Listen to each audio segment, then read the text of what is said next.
Boa tarde, pessoal. Tô começando uma live agora. Eu tô dando um tempinho pra começar. Eu começo oficialmente lá no Twitch também. Eu vou falar tanto no Twitch Racing Live quanto aqui na Curi Consultoria. Eu já vou começar lá também. Acho que eu já vou fazê-lo.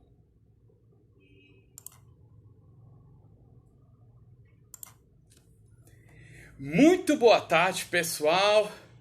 Sejam bem-vindos aqui dessa live que eu tô fazendo aqui, tanto transmissão ia ser tripla, mas acabou tendo que ser dupla de última hora, tanto aqui no Twitch do Racing Life, quanto no Instagram da Arcuri Consultoria. Tô fazendo simultâneo. Tem aqui, se eu tivesse uma foto assim, vocês iam ver o computador do lado do celular assim colocado, tá.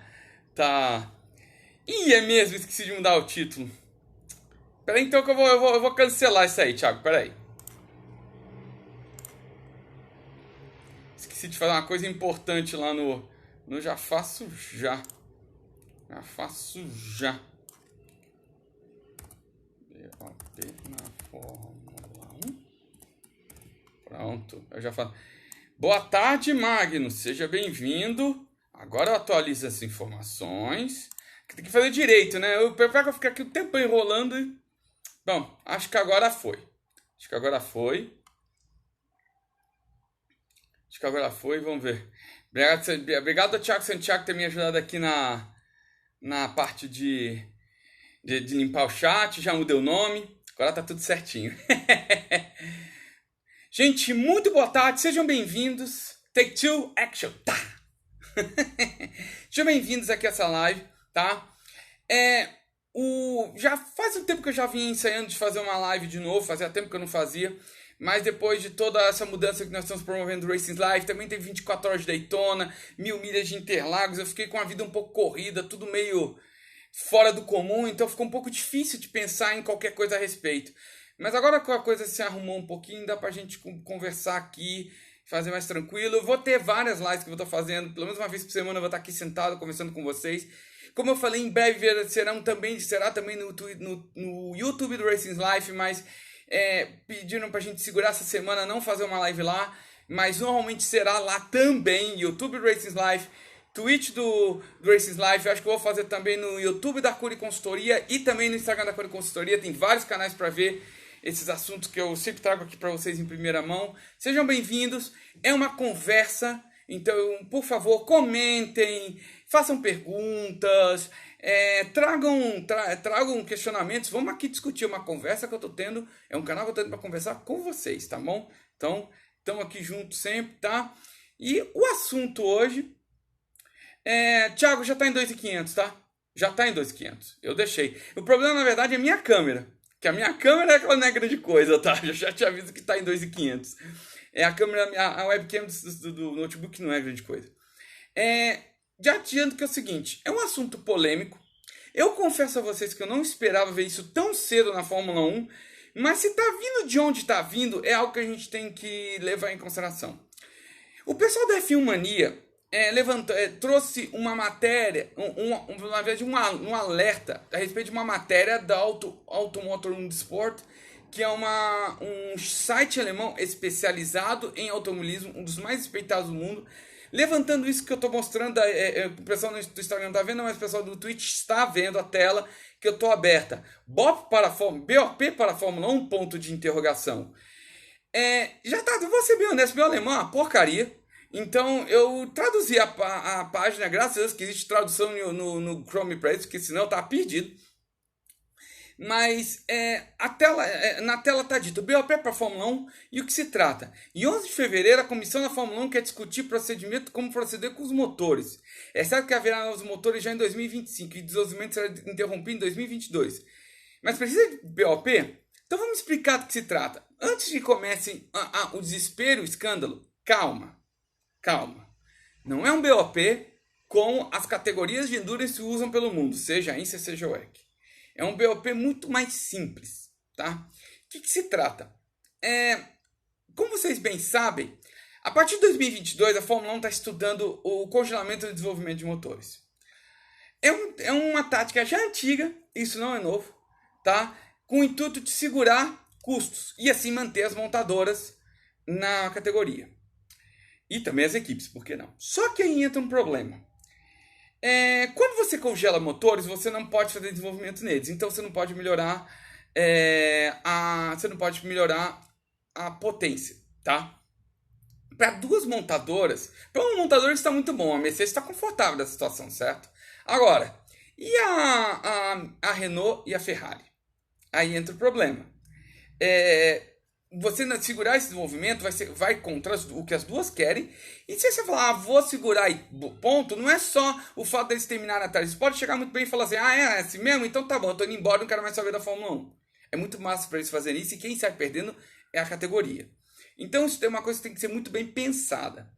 Na época esse congelamento foi feito porque ia ser uma mudança completamente... uma mudança abissal da categoria, como foi de 2003 para os motores aspirados para os motores híbridos turbinados que temos hoje, tá? Na época era até que seria ok, porque todos os motores são muito equivalentes por si só. Mas hoje a coisa é um pouco diferente. Existe uma diferença que é de 50 cavalos em configuração de Qualify e pode chegar a quase 100 em configuração de corrida. Então é algo que tem que ser feito com muito cuidado, tá? E aí vamos entrar no ponto que eu queria chegar. A ideia é que eles pensem... Esquece de Red Bull, depois eu vou falar de Red Bull. Para que se pense em manter um nível, de acordo com o pessoal da Auto Motor no Sport, é que se mantenha um nível de... vamos dizer assim, como posso explicar? Um desvio padrão de 2%. Ou seja, a potência tem que ficar 2% entre o máximo e o menor entre eles, tá? Ou seja, nós estamos falando isso em matéria de Fórmula 1 em torno de 20 cavalos. Hoje que estão rodando em torno de 1000 de potência máxima, 20 cavalos é o que nós estamos falando. Então, se alguém sai desses 2%, estaria entrando nesse balanço de performance. E como é que é o balanço de performance que eles estão pensando? Eu vou descer aqui a página para vocês verem, tá? Eles estão falando em torno de... Estamos falando aqui, ó. De ser envolvido, aceitar a diferença de até 2%. Seria uma faixa de 20%, de 20 HP. Se não conseguir entrar nessa faixa, você pode obter ajuda. E aí entra a ideia interessante que eles tiveram aqui que eu queria conversar com vocês. Não vai ser como a WEC e a IMSA fazem, que é colocar peso no carro. O famoso penalidade por sucesso que a Stock Car fez aqui no Brasil. Porque quando se trata de mexer peso no Fórmula 1, muda demais a característica do carro, mas muda sim muito, mas para muito mesmo. Torna às vezes um carro que é completamente vencedor um carro indirigível. Então usar peso na Fórmula 1 é um pouco perigoso. Poderia-se fazer mudança de pressão de turbo, que é como nós vemos o BOP na IMSA. Mas aí vai entrar em configuração, eles vão ter que, vamos assim, explicar para todo mundo por que eles mudaram essa configuração. E as montadoras não querem isso, as montadoras querem segredo. Então isso também não se tornou interessante. Então eles sugeriram uma ideia que eu achei bem interessante aqui. Que é uma ideia, eu estou tentando achar aonde foi aqui aqui. Uma solução é permitir que os bandidos foi a tradução no português, no caso, que permitir que os penalizados que estejam abaixo da potência tenham uma quantidade maior de combustível. E aí esse é o ponto que eu queria conversar com vocês. É uma coisa diferente o que eles estão propondo. Como que isso poderia ser feito? Eu pensando isso na minha cabeça. Poderia ser uma coisa assim, vamos supor, vamos supor, tem um motor Arcuri, que sonho. Quem sabe, né? Nunca se sabe o que a vida pode proporcionar, né? Pô, tem um motor Arcuri na Fórmula 1 e eu consegui fazer com que esse motor ficasse 3% abaixo do Mercedes. Vou dar um exemplo. Eu estou abaixo desses tais 2%, correto?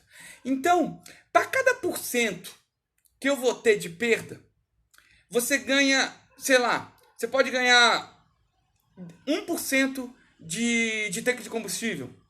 Ou você pode ganhar 1% de aumento de fluxo de combustível no motor. Lembrando que a Fórmula 1 hoje tem uma limitação de 100 kg por hora de combustível, de fluxo de combustível, tá? Então, você pode colocar isso dessa forma. Eu posso, às vezes, colocar 1% a mais de fluxo de combustível. Ou até as duas coisas, por que não? Tá bom? Ou até as duas coisas, ok? Não é exatamente isso que eles vão fazer. Eu só estou tentando trazer uma ideia para vocês do que pode ser feito, ok? Eles podem trazer uma vantagem proporcional. Aí eles vão precisar fazer ver banco de testes, fazer um balanceamento, para ver se às vezes 1%, sei lá, no tanque de combustível seja equivalente a compensar esse 1% que você está perdendo fora do desvio padrão. Pode ser. A ideia, por exemplo, o que eles pensaram é uma coisa do tipo, vamos supor, eu tenho um motor Cury, eu tô 3% abaixo, e eu vou lá, vou ralar, vou botar dinheiro para desenvolver. Enquanto eu estou abaixo desses 2%, eu vou tendo essas vantagens de combustível, até que eu chegue no 2%. Cheguei no 2%, eles não me dão mais vantagem, porque eu estou dentro daquele desvio padrão, entendeu? É uma ideia que eles trouxeram, e assim, não gela quem fala em balanço de performance. Porque quando se fala em balanço de performance, todo mundo fica com medo. Porque fica com medo de ver aquela equalização artificial que existe na Endurance, que na minha opinião funciona. Tá? Mas poderia-se pelo menos ter um balanço de performance dentro dos motores dessa forma. É uma maneira que você tem de você pelo menos, vamos supor, congelando o motor, maravilha. Mas quem está fora dessa zona consegue se manter competitivo. Tá? Eu gostei da ideia. Eu queria até saber o que vocês estão vendo. Estão gostando? Estão gostando da ideia? Passem isso aí, passem. Eu queria saber o feedback de vocês e por quê. Tá? Pra gente discutir. Essa aqui é uma conversa que eu tô tendo com vocês. Inclusive, isso foi anunciado pelo pessoal da F1 foi quinta-feira, se não me falha a memória. Eu falei, não, eu preciso falar isso com o pessoal. Por isso que eu trouxe aqui para vocês essa ideia. E aproveitando, enquanto eu espero aqui o comentário aí, eu vou falar um pouquinho também de por que a Red Bull está nessa história. E é um dos diretos interessados nessa coisa. Como vocês bem sabem, a Red Bull fechou um acordo com a Honda de que até o final deste ano, 2021, a Honda vai fornecer um motor novo. Só que depois de 2021, a Red Bull ia receber os motores, teria um suporte da Honda e ela seria responsável por isso, pela própria instalação dos motores. Só que aí entra uma situação que eu quero comentar com vocês. Uma coisa é você ter uma estrutura de uma Honda, que é uma estrutura grande, te ajudando a desenvolver esse motor anualmente para te tornar competitivo. Outra coisa é você ter a Red Bull, que vai ter uma estrutura muito mais enxuta, que vai receber uma tecnologia pronta, ok, com gente da Honda ajudando eles nesse desenvolvimento, ok? Beleza. Só que eles vão estar ajudando para resolver problemas pontuais. Eles vão estar ajudando para melhorar a confiabilidade. Eles não vão estar ajudando para fazer um motor novo, não. A Red Bull planeja ficar com esse motor até o fim de 2024. Tá? Então, para eles, um congelamento é interessante. Tá bom? Mas talvez essa regra venha a beneficiá-los. Por causa... No caso você tem uma perda de potência, vamos supor que... Vou dar um exemplo. Vamos supor que aconteça que a Ferrari, que eu até falei um tempo atrás, da Ferrari poder fazer, de conseguir desenvolver aquele sistema de detonação sem centelha, e com isso eles ganham a potência que eu estou esperando que eles ganhem. E vamos supor que eles elevem muito o sarrafo, que pode acontecer. Aí... eles vão precisar de um... Aí vamos supor que nessa a Honda fica com uma tecnologia mais obsoleta. Red Bull fica com uma tecnologia mais obsoleta e acabe tomando essa bomba, certo? Então você coloca um balanço de performance de combustível para ajudar eles, entendem o ponto? Por isso que me pareceu sensato isso essa matéria que eu estou mostrando aqui, que a Automotor no Sport colocou. Já disse, está traduzido porque eu não falo alemão fluente. Tá? Mas é uma ideia que eles trouxeram e para eles estarem colocando isso, me parece que isso está sendo pelo menos colocado na mesa, tá, pessoal? Então eu tô aqui para explicar o que eles poderiam estar fazendo de diferente para estarem colocando essa ideia na mesa, tá? Não estou dizendo que vai acontecer isso aqui, eu não estou cravando nada aqui, deixando isso bem claro, não estou cravando nada. A única coisa que eu estou fazendo é explicando uma situação para vocês que vai ser um ponto fora da curva e que acho que vale vamos dizer assim, deixar algumas coisas claras, que não é um BOP como nós vemos não é um BOP como nós vemos na INSA, tá? É um BOP diferenciado pensando apenas no motor. Quanto a chassi, pressão aerodinâmica e tudo mais, isso vai manter mais ou menos a mesma coisa, tá bom? Dá uma boa tarde aqui o André José da Cruz Silva, o Bruno Seixas aí, boa tarde. Boa tarde a vocês, sejam bem-vindos. Mandem perguntas, comentem a respeito. Eu tô falando agora aqui sozinho, mas é para vocês conversarem comigo, tá? Eu tô até pensando em colocar um outro assunto que eu tava para trazer. Tô aqui com 15 minutos de live. Eu acho que eu vou colocar até um outro assunto que eu tava para colocar aqui, outro assunto polêmico, para colocar aqui com vocês, sobre Fórmula 1 também. Uma coisa que eu andei lendo em alguns fóruns que eu vim por aí. Deixa eu até colocar aqui, tirar essa tela toda que está aqui no Fórmula 1. Eu vou até mostrar aqui. Deixa eu botar aqui tô abrindo aqui achei um aqui. Eu tenho não vou negar a vocês, eu tenho aqui um textinho, um TXT com várias ideias de coisas que eu vou falar para live, tá? E eu me surgiu uma ideia, até para conversar aqui com vocês, uma coisinha legal, diferente que eu quero trazer, tá? F1 em ovais. Pois é, Fórmula 1 em ovais. Estranho eu estar comentando isso, mas uns 2 meses atrás eu vi num post de rede social falando sobre Fórmula 1 e oval, e o pessoal falando, nossa, que absurdo, e não sei o que, que coisa, e tudo mais. E assim, eu pensei, será que é tão fora mesmo? Antes de perguntar uma coisa, Thiago, você acha que eu posso colocar um fundo, uma corrida da INSA rolando na tela aqui só pra gente conversar? Pegar aquele VTzinho de Daytona, pra gente ter uma conversa, ficar conversando e ficar uma coisa no fundo? Que eu posso colocando aqui. Até já colocando aqui.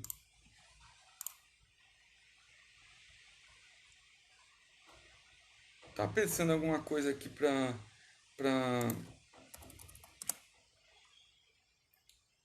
Porque, esse textinho aqui, vou botar um pouquinho, não sei. Bom, qualquer coisa também, eu boto aqui uma telinha e sejamos felizes. Bem, deixa eu ver aqui. Eu podia colocar aquela imagem que estava antes do BOP. Acho que eu vou deixar ela aqui, mas eu vou colocar também uma câmera aqui. Deixa eu botar aqui. Deixa eu ver aqui. Captura de vídeo. Isso. Já vou até colocar umas coisinhas aqui. Vamos lá.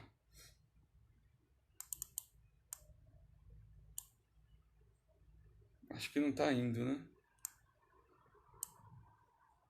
Não tá. Tá aqui, ó.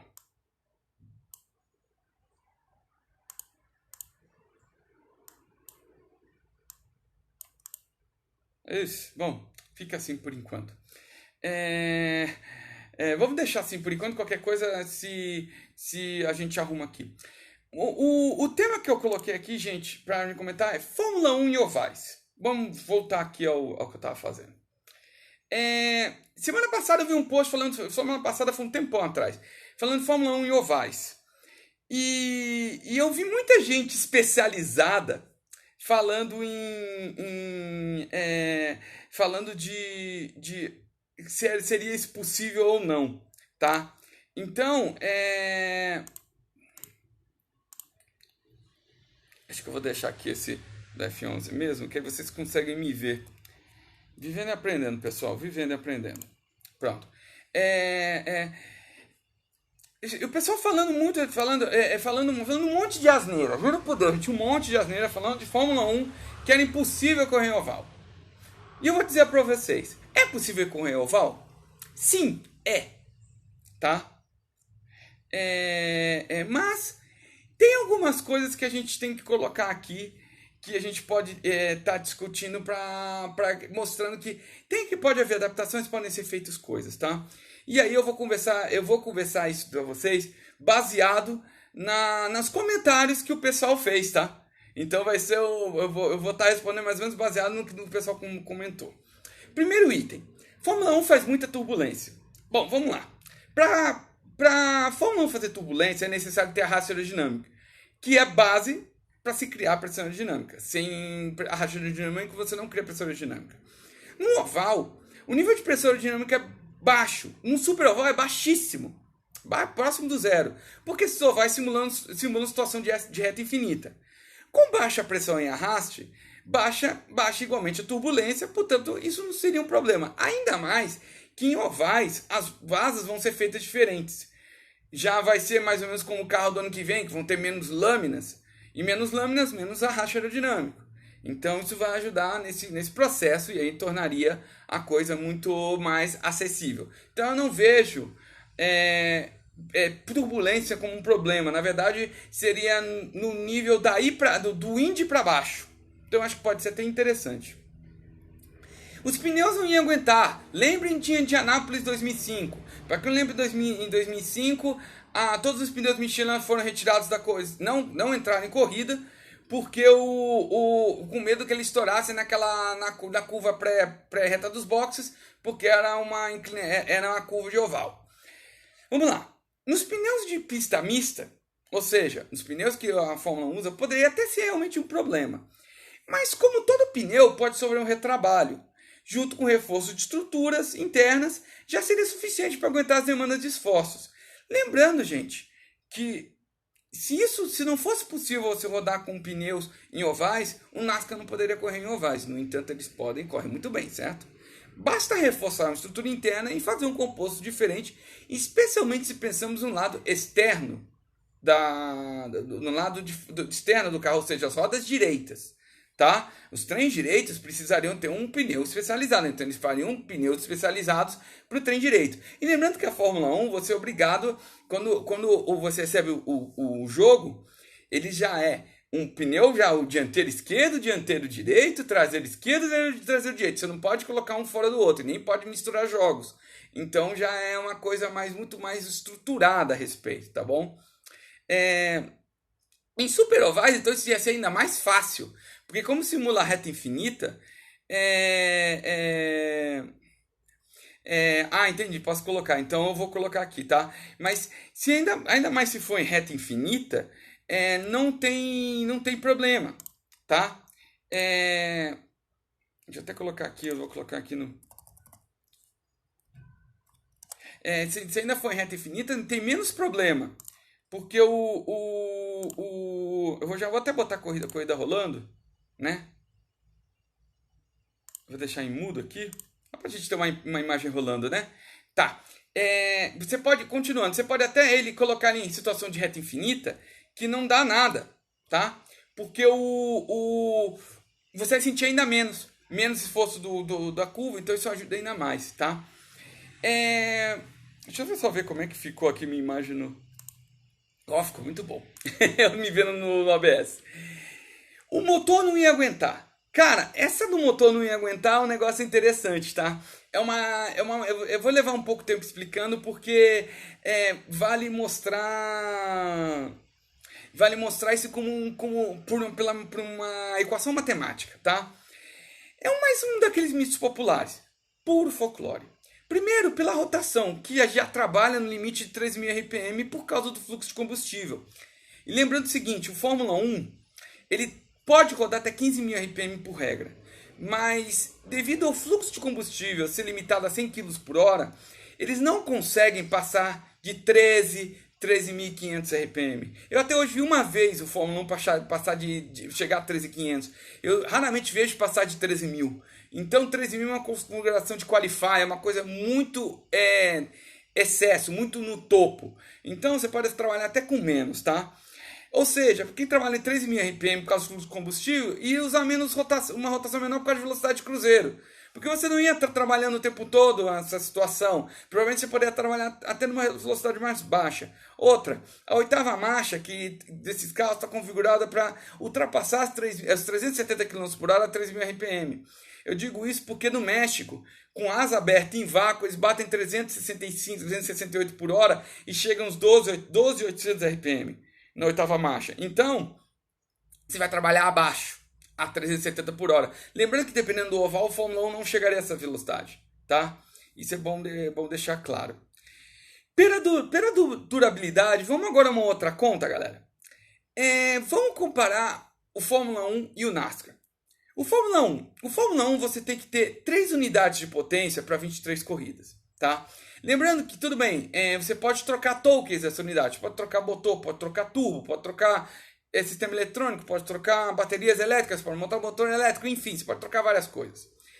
E rodar com elas diferentes. Mas se você considerar unidades inteiras, você pode colocar uma unidade de potência ter que durar 3 unidades de potência por ano inteiro. Então, se são 23 corridas para 3 unidades de potência, dividir por 3 vai dar 7,6, que vai dar 8. Ou seja, tem que aguentar 8 corridas, tá?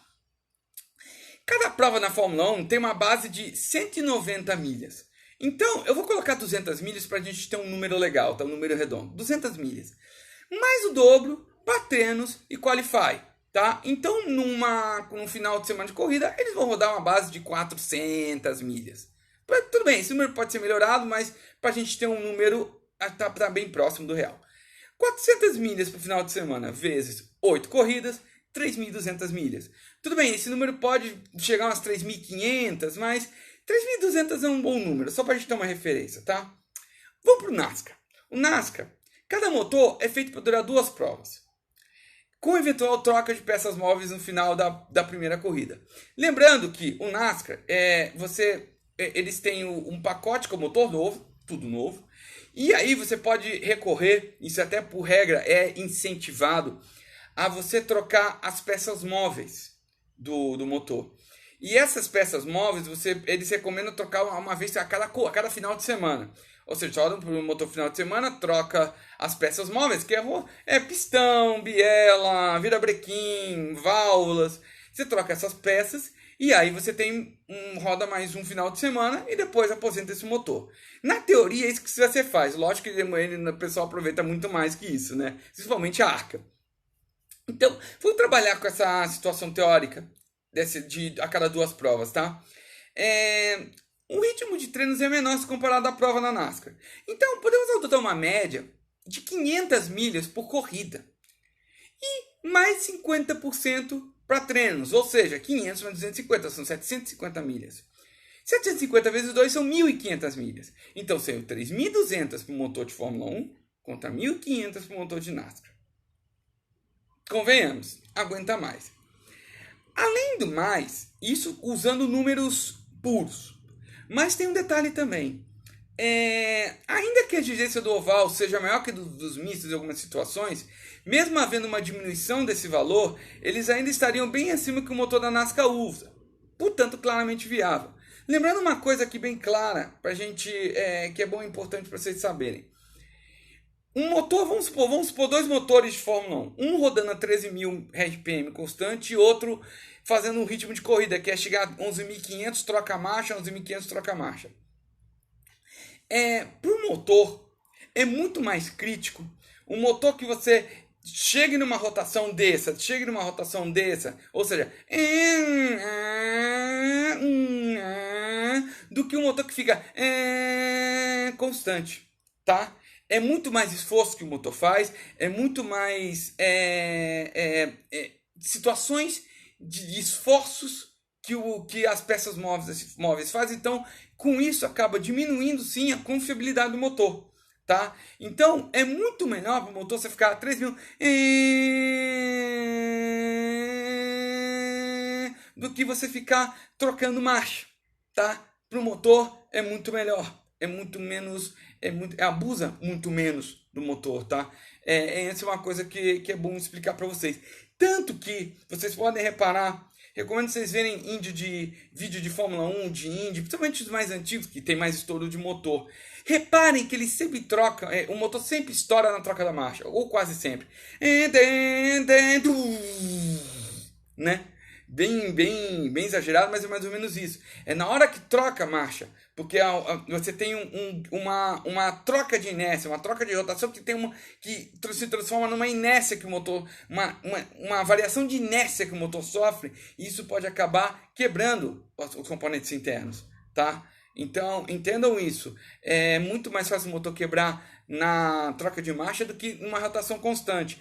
E vou dizer mais, na NASCAR até acontece, mas acontece quando você está numa situação que você tira o pé, aí baixa, e quando você dá o pé de novo, você começa a ter uma aceleração, você tem mais uma inércia. E se você está bem no limite de uma quebra, nessa hora pode trazer a quebra, tá? Não é sempre, é mais comum na troca de marcha, mas na situação do oval, que você acelera, tira o pé, acelera de novo, pode acontecer também, tá? Então, são essas situações que tornam, para o motor, não é desculpa, tá? Para o Fórmula 1. Sistema de recuperação elétrica indútil. Então, apesar de determinados ovais você não ter freios, então você não ter recuperação cinética, por outro lado, o Fórmula 1 possui recuperação térmica. Lembrando, tá? Ele é menor, ele tem menos poder de recuperação que os freios, a recuperação cinética dos freios, mas ele também recupera energia, tá? Então, dado que o carro ficaria em regime de rotação alta e constante, eu pelo menos posso acreditar que o sistema de recuperação térmica seria bem aproveitado e traria uma recuperação satisfatória, ainda que não seja tão eficiente como o KERS, tá bom? O Thiago Santiago perguntando, a F1 em Indianápolis, por exemplo, seria sétimo e oitavo o tempo todo? Na verdade, eles teriam que fazer uma adaptação de câmbio, tá, Thiago? Porque eles ficarem naquela situação que o Indy fica, de quinta e sexta, né? Mas se você considerar o quanto o Fórmula 1 faz curva, seria a oitava marcha o tempo todo, tá? Seria a oitava marcha o tempo todo, tá bom? É uma coisa que eles poderiam às vezes fazer uma transmissão especial, não sei. Oval, como eu disse, é possível, mas tem que fazer uma série de mudanças. E você vê que nesse papo que a gente está tendo, há 15 minutos, tem muita coisa que daria para ser mudada, tá? Para vocês terem uma ideia. O Fórmula 1 ia se desmanchar no muro. Gente, vamos lá. Todo o carro de corrida, não importa o tipo que seja, é feito para desmanchar no muro, quando bate nos muros. Desmanchar, por favor. Você vai bater, vai quebrar toda a parte dianteira, o motor vai afundar, a traseira vai afundar. Mas é lógico que a célula de sobrevivência, essa vai ficar intacta. A diferença, e aí entra o ponto que eu vou entrar agora, é o quanto protegeria o piloto. Considerando que os Indies, os Fórmula Indy, já protegem bem os pilotos, e que o Fórmula 1 possui sim uma segurança mais avançada que os Indy, podemos concluir que isso não seria um problema.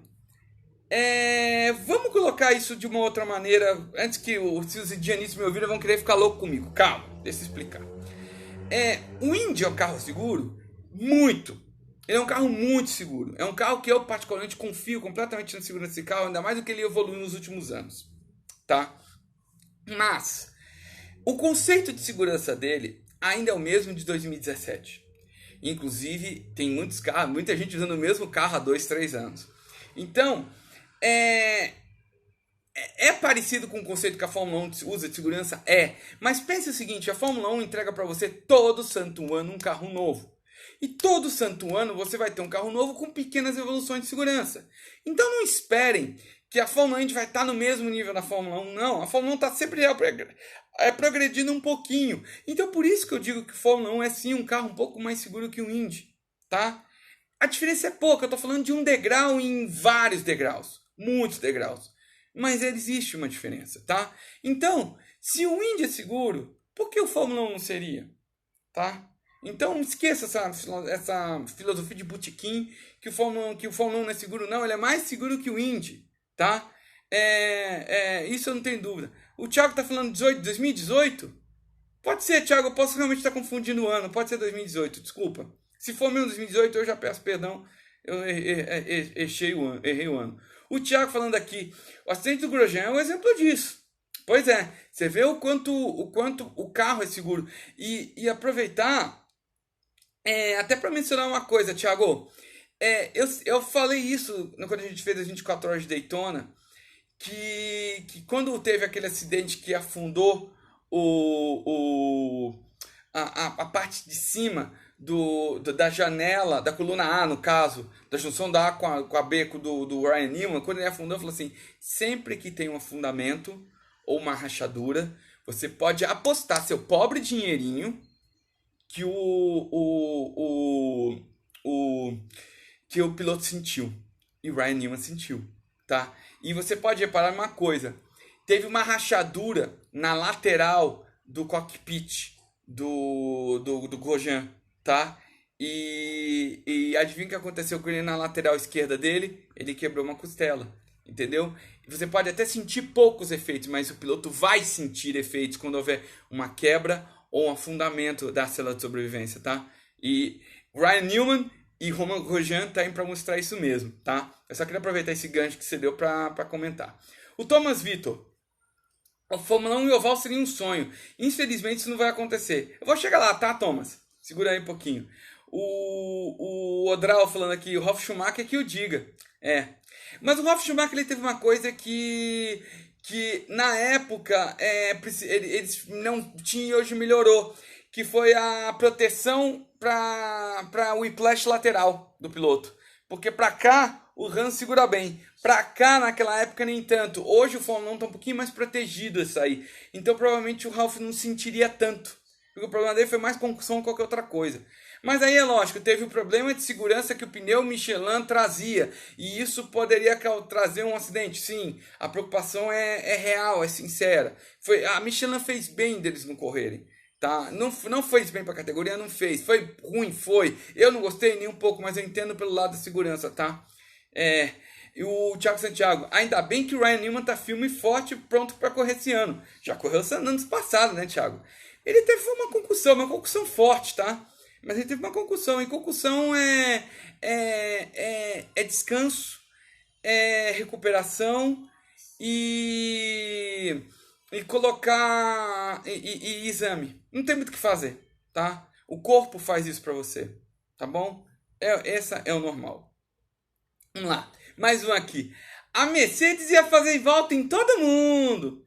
Cara, eu não vejo dessa forma, tá? Porque, primeiro, os motores são equivalentes em potência máxima.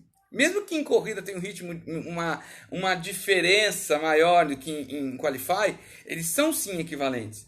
E outra coisa, com todo mundo andando junto, não haveria tanta disparidade assim. Porque também tem essa história do vácuo, né?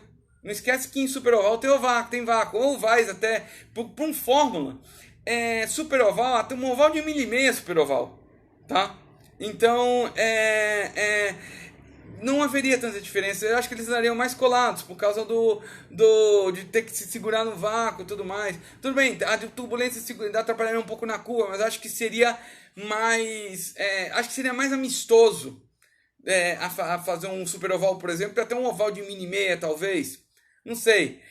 Eu não acho que haveria disparidades. O carro do Mercedes não seria assim tão superior quanto é nos outros circuitos, tá? Até porque o Mercedes é superior em todas as condições de pista, enquanto numa pista que você anda tudo no mesmo ritmo, a coisa seria mais equivalente. Eu acho que seria dessa forma.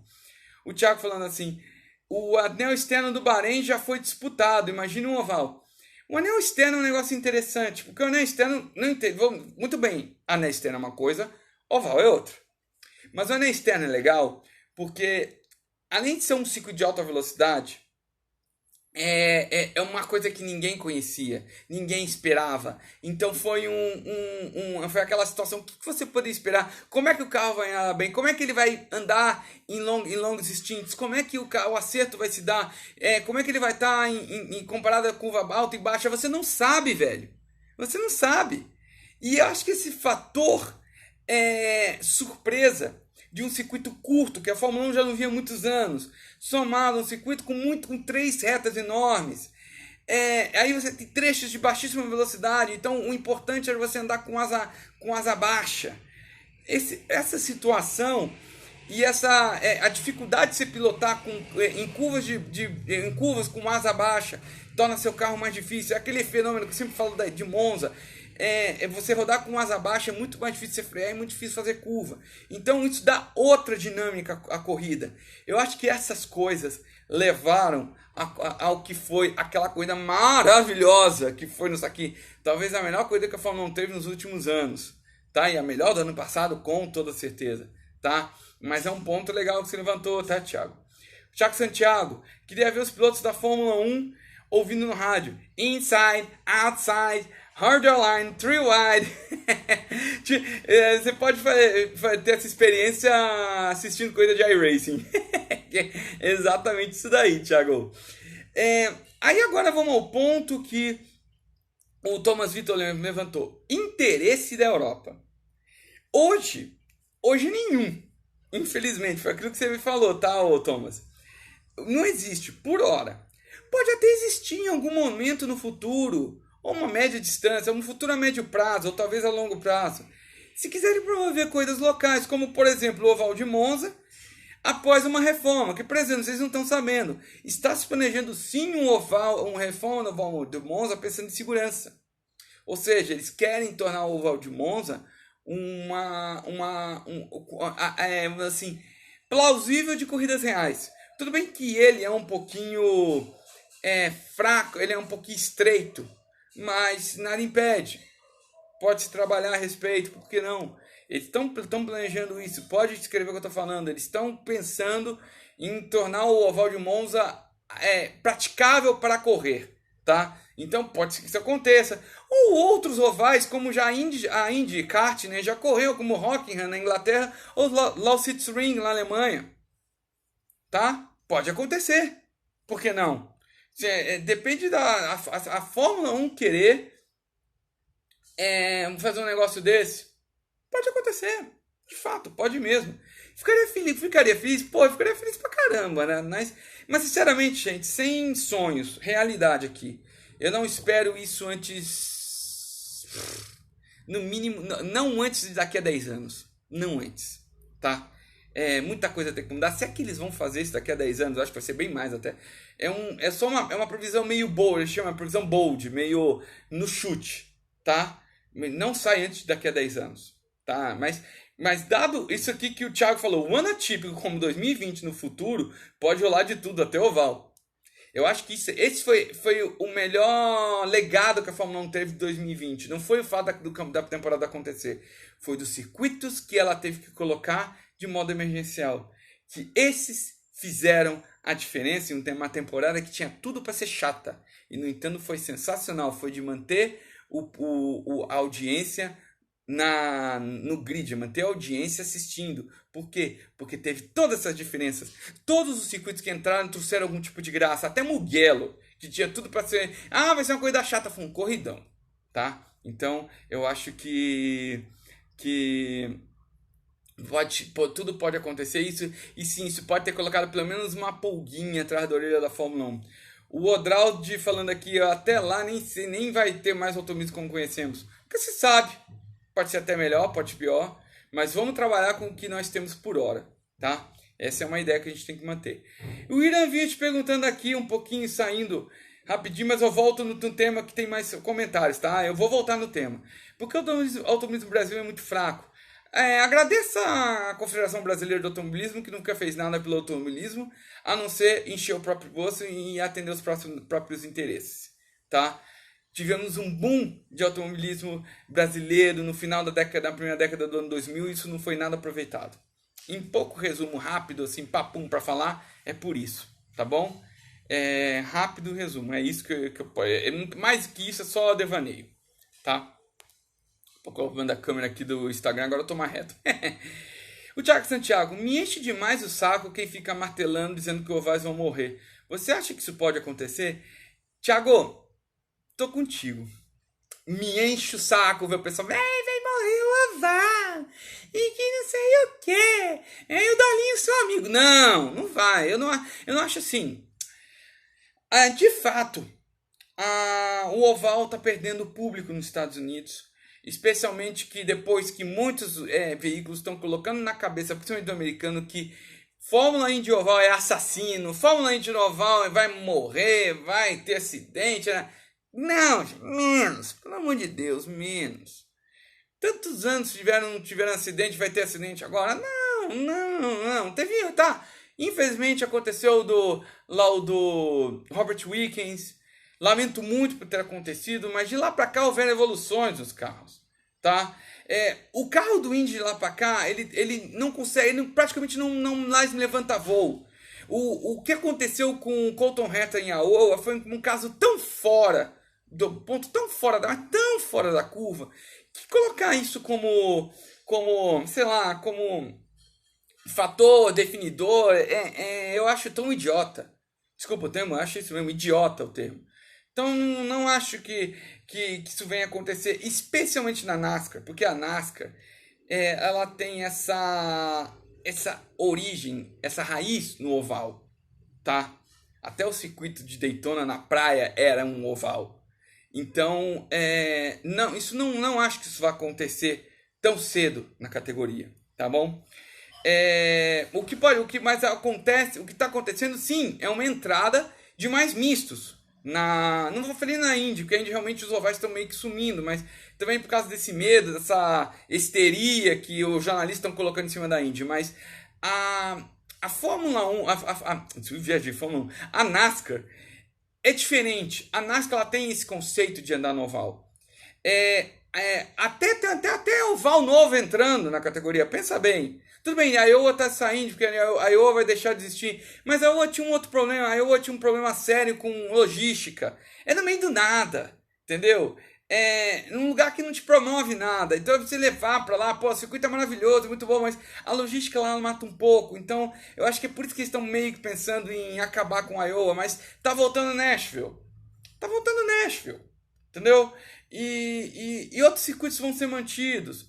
Chicagoland vai sair, tá, mas eu sempre penso em Chicagoland, mas acho que é outro lá, mas enfim. Eu sempre confundo com os ovais lá. Vou ter saindo, mas ainda tem muito oval. Fontana não vai sair, Fontana vai ser diminuído, tá? Não gostei também. Mas vai ser diminuído, mas vai estar. Pode continuar. Tem o Thomas Victor, Kentucky, bem lembrado, Kentucky. Saiu também. Mas muitos circuitos estão mantidos. Outros vão ganhar 2 corridas por ano. Então, o que eles estão fazendo é colocando mais mistos. E eu não sou contra ter mais mistos na NASCAR, tá? Não sou. Eu até gosto da ideia. Eu só não gostei, particularmente entre a gente, de ter cota.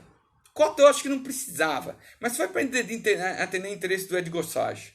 Então, eles colocaram lá, mas eu particularmente não gostei de cota. Tá, mas vamos ver como é que vai ser. Pode ser que eu queime minha língua, seja um corridaço. Até porque todo mundo fala mal do Tilke, do Herman Tilke, que fez o circuito, mas é um circuito seletivo pra caramba, é um circuito dificílimo de pilotar. Então, para piloto vai ser... O cara vai ter que tirar lá e aprender, não vai ser...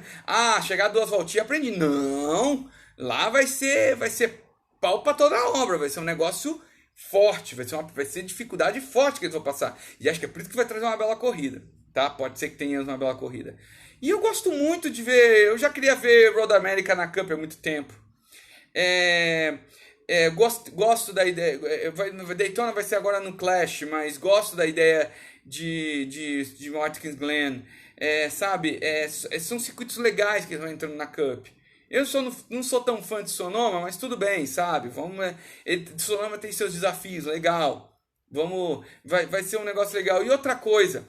esse carro novo, o Gen 7, que vai ser lançado em 2022, ele é um carro mais pensado para essa parte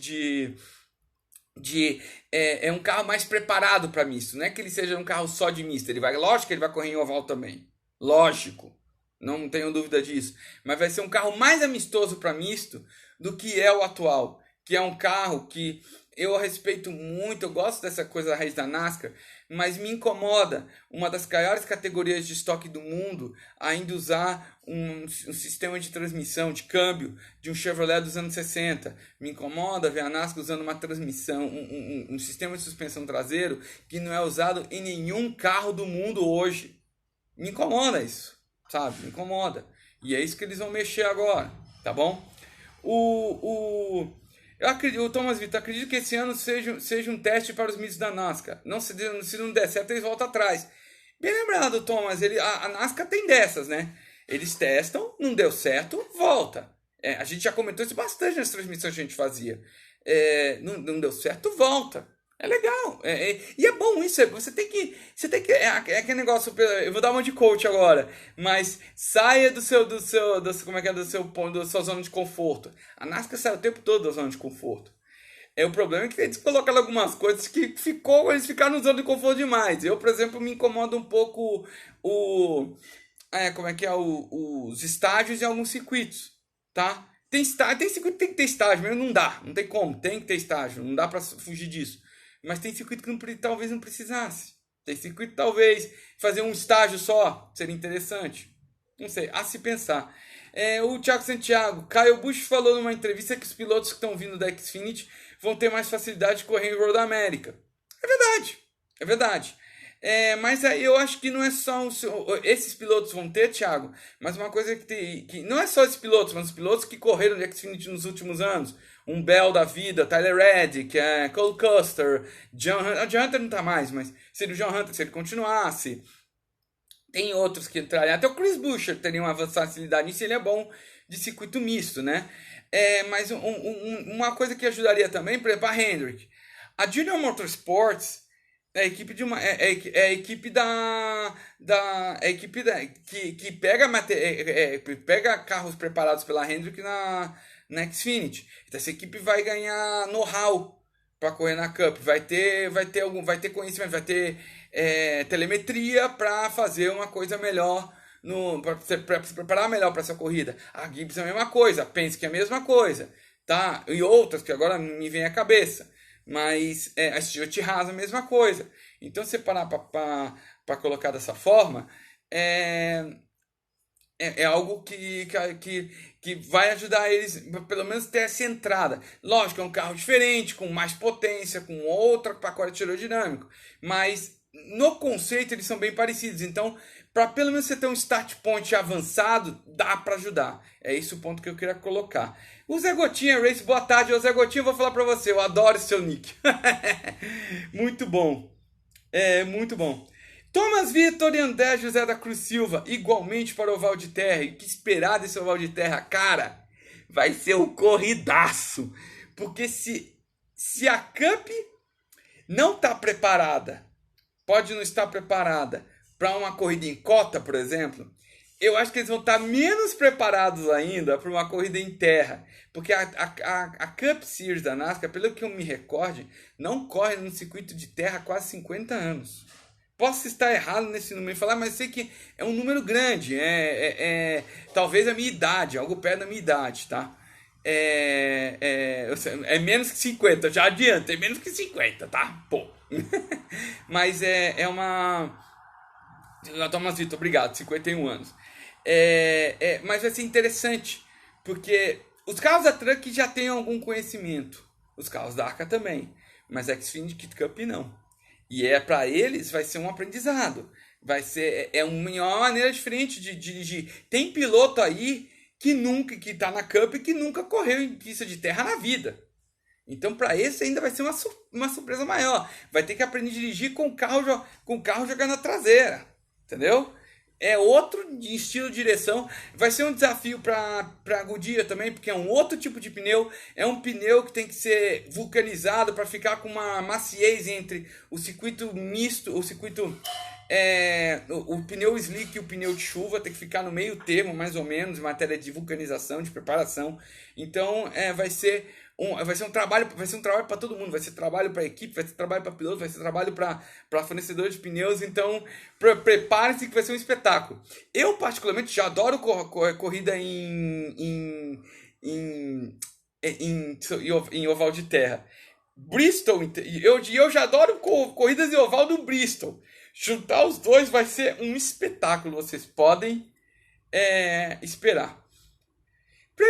Prévia do Clash de terça-feira no misto. Pois é, para quem não sabe, o Clash esse ano não será no Super Oval de Daytona, vai ser no misto, que a categoria que a Cup correu em agosto passado. Depende. Se for uma corrida no misto, o Chase Elliott já sai com 2-1 nas casas de aposta. Não, qualquer um pode ganhar. Tem pilotos muito competentes de misto na NASCAR, tá? Mas é que o Chase Elliott vem ganhando tudo que se trata de misto esse ano, né? Então, pode ser que ele seja realmente um dos favoritos a ganhar essa corrida. Mas se chover, aí vai ser muito legal. Eu adoraria que chovesse terça-feira, porque aí vai ser um bate espetáculo. E o André José da Cruz Silva, Larson vai ser o cara na terra. Aliás, o Larson é uma coisa. Eu comentei na live do Nathan Sarriun, que eu fiz com ele. Ele é o chefe do podcast R Final, tá? E ele me chamou para uma live no Instagram essa semana. E eu falei do Kyle Larson. O Larson é um cara que, no começo, ele é muito bom, tá? Ele é muito bom. E o que ele fez com o Maganassi, de quase chegar na final, é digno de palmas. Ele é um cara muito bom. Só que o carro nem é tão novo, porque já era Hendrick anteriormente, mas é uma equipe nova, é um pessoal novo, tá? E ele tem esse tempinho que ele tá parado. Então, tudo bem que ele pilotou de outras coisas, mas não é a mesma coisa que o NASCAR. Então, ele vai levar um tempinho para adaptar. Essa primeira metade do campeonato eu não espero muita coisa dele não, tá? Inclusive, ele pergunta, você acha que ele vai pro playoff? Acho que ele vai pro playoff, ele pode ir até na Bacia das Almas indo por pontos pro playoff. Mas, segunda metade da temporada, ele vai achar o jeito dele.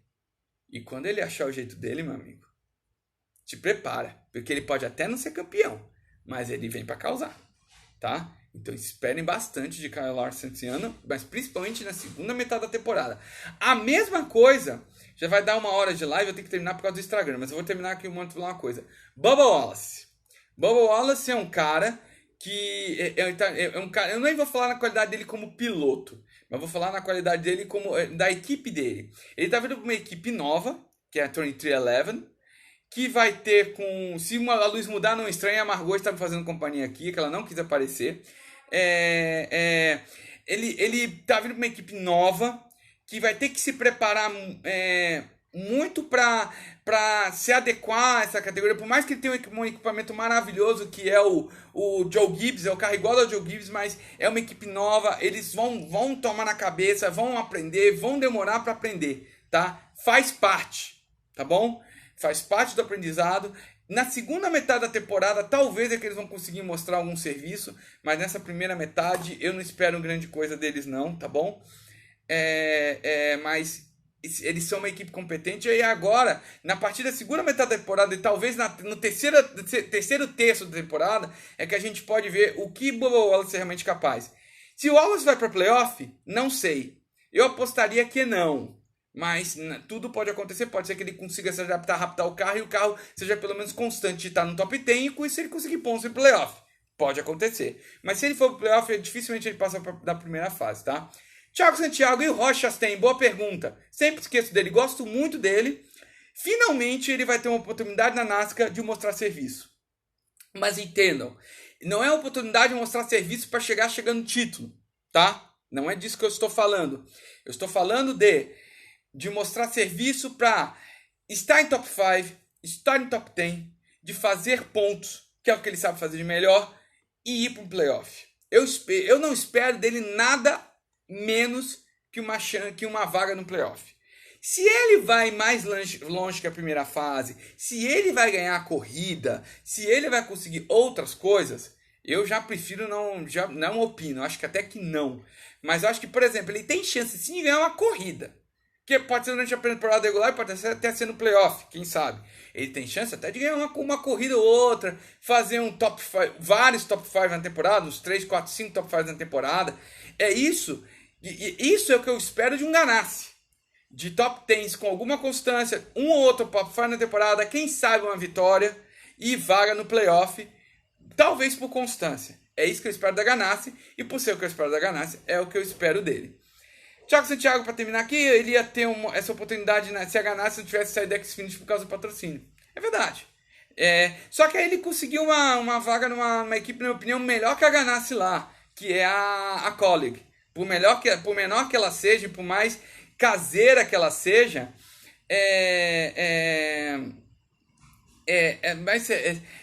mais caseira que ela seja, ela sei lá, a Colleague, eu acho que ela é mais carro que a Ganassi na Xfinity, Thiago.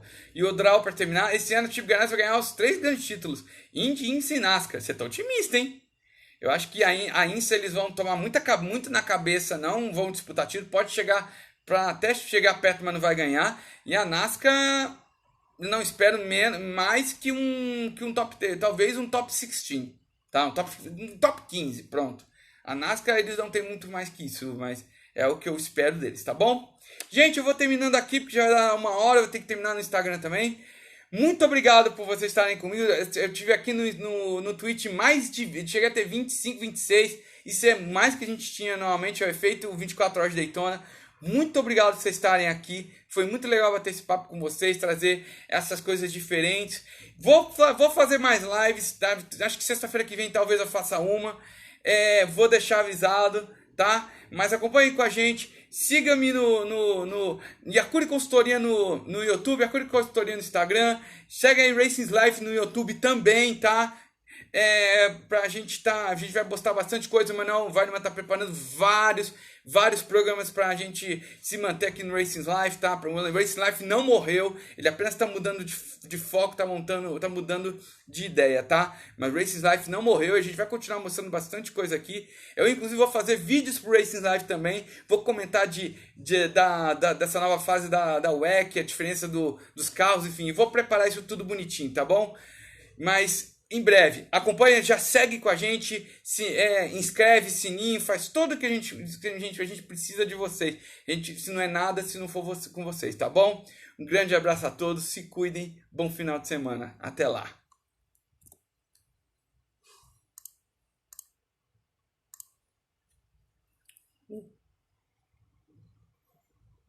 Eu não gravei.